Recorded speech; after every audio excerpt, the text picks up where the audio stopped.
Well mga kapopong, kumusta? At ngayon naman ay tatalakayin natin yung isang tanong ng kapopong natin sa kung totoo daw ba yung nakita niya sa isang music video na kung saan ay may eksena dito ang asawa ni Kobe Bryant na talagang masasabi nating hindi pwedeng panoorin ng mga kabataan na mamaya ay ipapakita ko sa inyo. At dagdag pa sa katanungan ng kapopong natin sa kung ito daw ba yung naging dahilan sa kung bakit ayaw ng mga magulang ni Kobe dito kay Vanessa.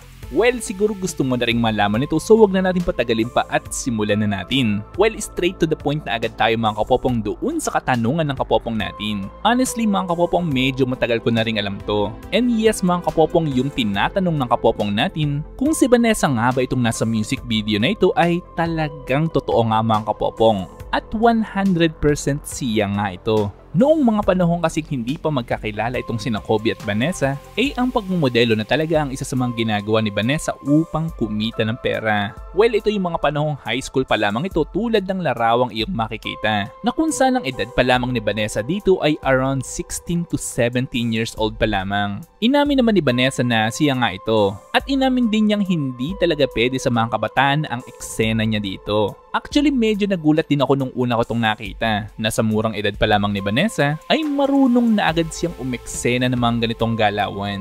Subalit laking pasalamat pa rin ni Vanessa dahil kung hindi niya ito ginawa ay hindi niya mapapangasawa itong si Kobe Bryant. Yes mga kapopong, dahil habang ginagawa itong music video na ito ay nasa parehong location din itong si Kobe Bryant. Well, noong makita nga ni Kobe sa personal yung mga kaakit-akit na galawan nitong ni Vanessa, ay parang na-magnet itong si Kobe sa kagandahan nitong ni Vanessa noong mga araw na yun. At hindi na ito pumayag na hindi makuha ang number at detalye nitong ni Vanessa. Hindi naman nagdalawang isip itong si Vanessa na ibigay ang kanyang detalye dito kay Kobe. Well, isipin nyo na lang kasi na itong mga panahon na ito ay sobrang sikat na ni Kobe Bryant at kumikita na agad ito ng milyong-milyong dolyares. Marami tuloy na mga tao ang napaisip ng negatibo kay Vanessa noong mga panahon na ito, na may mga nagsasabing hindi na din talaga papakawalan ni Vanessa itong si Kobe Bryant dahil sa kasikatan nito. Subalit unfortunately ay dito na nga rin mga kapopong nagsimula yung galit ng mga magulang ni Kobe dito kay Vanessa. Well, ganito kasi ang tunay na dahilan dyan. Ang kauna-unahang nagalit dito kay Kobe ay ang kanyang tatay. Especially nung malaman nito na ang dinedate pala ng kanyang anak may lahing Latina-Mexicana. Ayaw kasi ng tatay ni Kobe na malahian sila ng ibang kulay. At gusto niyang mapangasawa ng anak ay isang African-American. Subalit noong nag-propose at nagdesisyon itong si Kobe na magpakasal dito kay Vanessa, mas nagalit ang mga magulang ni Kobe dahil sa desisyon niyang ito. Na ito nga din yung naging rason sa kung bakit hindi umattend ang mga magulang ni Kobe sa kanyang kasal. Binanggit ng tatay ni Kobe na buhay niya yun at wala na kami magagawa para sa kanya. At tapos na rin ang trabaho namin bilang mga magulang para sa kanya. Well, bigla tuloy ako nalungkot dahil sa statement ng tatay ni Kobe na ito. At talagang mararamdaman natin na talagang may galit pa rin siyang nararamdaman dito sa kanyang anak na si Kobe. Well, hindi lang yan mga kapopong. Dahil alam mo bang simula noong nagpakasal itong sina Kobe at Vanessa ay halos ilang taong ding totaling walang communication itong si Kobe sa kanyang ama, na actually kahit ipinanganak na ni Kobe ang kanyang panganay na anak ay hindi man lang ito dinalaw ng tatay ni Kobe Bryant. Hay.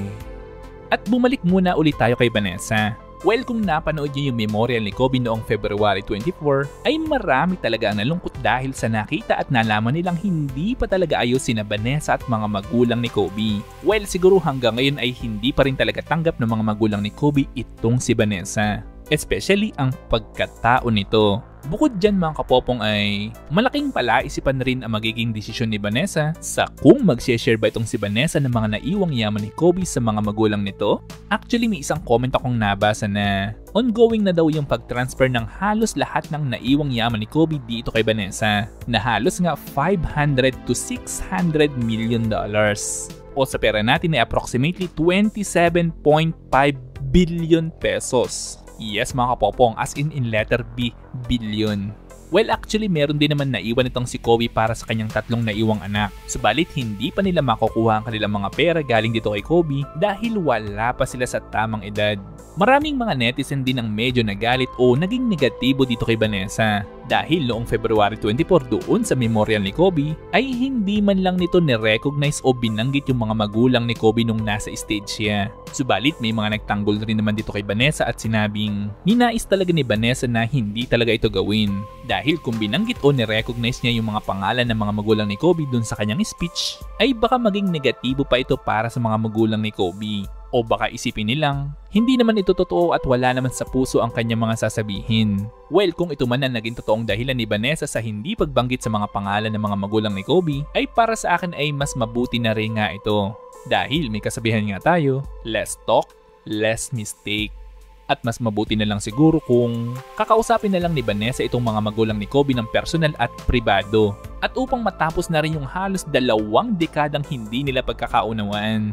Well, minsan ay napapaisip din ako na hindi ko rin talaga masisi ang mga magulang ni Kobe na magalit dito kay Vanessa. Especially noong bago pa lang niyang nakilala itong si Kobe. Dahil kahit sino naman sigurong magulang ay mapapadalawang isip kung ang karelasyon ng kanilang anak ay lumalabas sa mga music video na talagang hindi pwedeng panoorin ng mga kabataan dahil sa mga moves na kanyang ginagawa. Subalit pinatunayan naman ni Vanessa na hindi naman talaga ito ang profession o trabahong kanyang ninanais at ginagawa lang niya ito upang suportahan ang kanyang pag-aaral. Well, sa ginagawa naman na ito ni Vanessa ay malalaman mo rin kung gaano siyang kasikap sa buhay upang matupad ang kanyang mga pangarap na kahit sa murang edad ay gumagawa na agad ito ng mga paraan upang makatulong sa kanyang mga magulang at para sa kanyang sarili rin na minsan ay kahit hindi maganda sa mata ng iba tulad na nga noong paglabas niya sa music video ay pilit pa rin niyang gagawin upang matupad ang kanyang mga pangarap.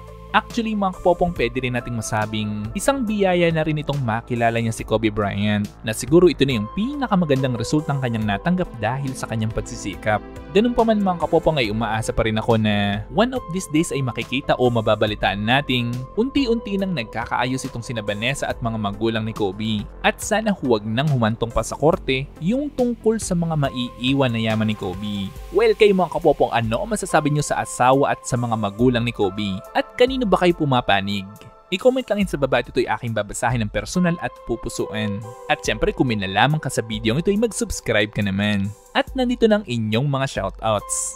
At kayo rin mga kapopong, kung gusto nyo magpa-shoutout o mag-request ng video ay i-comment lang yan sa baba. Ang 2 videos na makikita nyo sa bandang huli ng video ito ay 2 lamang sa mga videos na ginawa ko dito sa akin channel. Na kung may panahon ka ngayon ay panoorin mo rin dahil alam kung marami kang matututunan at malalaman dito. At muli ito yung Teacher Popong na nagsasabing, Te amo!